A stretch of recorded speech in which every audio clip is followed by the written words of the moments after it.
everybody, and welcome to Parks Bros. It's Drew here, and today we're at SeaWorld San Diego. It's quite windy, if you couldn't tell. There's a new coaster coming. Let's check it out.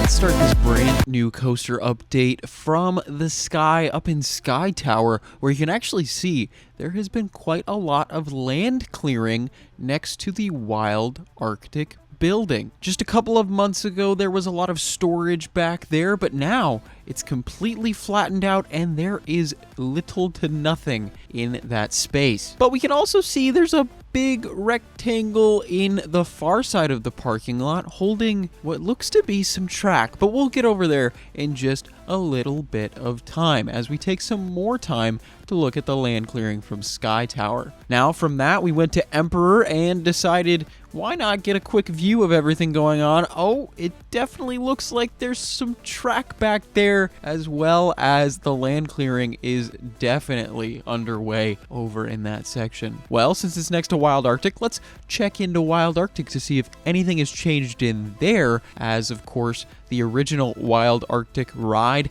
closed down a couple of years ago, back in early 2020, believe it or not. And as we walk in, you can actually see that the entire left side of this pathway has been blocked off for the time being. So you can only walk on the right-hand side. Maybe this signifies that there will be some work happening over on that side of that pathway right there, as the railings do lead towards a hallway that points just where that land clearing was. Now, I want to preface all this with saying that a roller coaster was originally rumored to be in this spot back in 2019, and as we head to the parking lot, it definitely seems like it might be becoming a reality. As you can see, plenty of supports in this kind of gray, maybe even desaturated blue color with a yellow towards the bottom are everywhere in this plot of land in the parking lot on the far side. But that's not the only thing we could find in this space, as when you look towards the back, there are plenty of pieces of track. I didn't get a full count of how many separate pieces of track there were, but if I was to guess, it's at least 15. Some being straight track, most likely for brake runs or potentially a launch or two. And of course, plenty of twisting and turning track ready for those high banking curves of whatever this ride will be.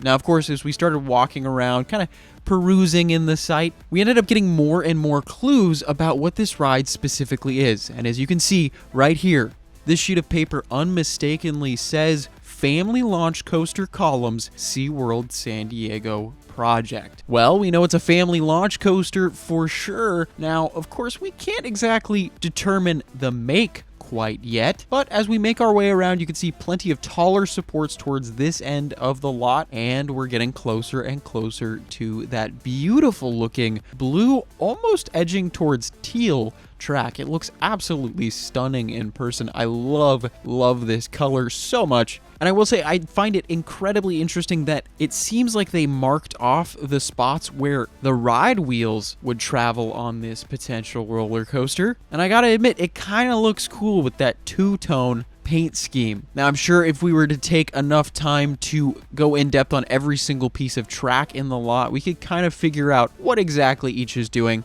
as we kind of get a look at more of what looks to be either brake run track or transfer track, or maybe even launch track, of course, since this is a family launch coaster. But you can see a lot of high banking turns, or at least the beginnings of them, sitting up on these little platform beams, and this is most likely used just to balance those especially curvy pieces as we make our way towards the straighter track. It doesn't have any of the same types of beams holding it up, just some simple 2x4s making sure it's not touching the ground itself. Right next to that is a good plethora more of supports, which is fantastic. I mean, there are so many pieces of this ride already here, and well, we can definitely confirm that Intamin is behind this project, as we did see on one of the crates. It was marked Intamin Amusement Rides. So it's officially an Intamin family launch coaster, and it looks like it's coming to SeaWorld San Diego.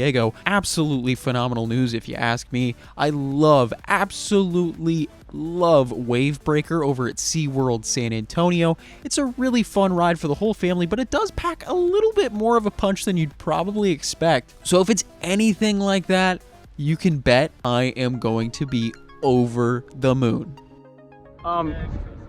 Talk about incredible stuff coming to the park. Of course it gets windy right as I'm trying to film an outro. It was no wind before this, but I am so excited. This looks incredible.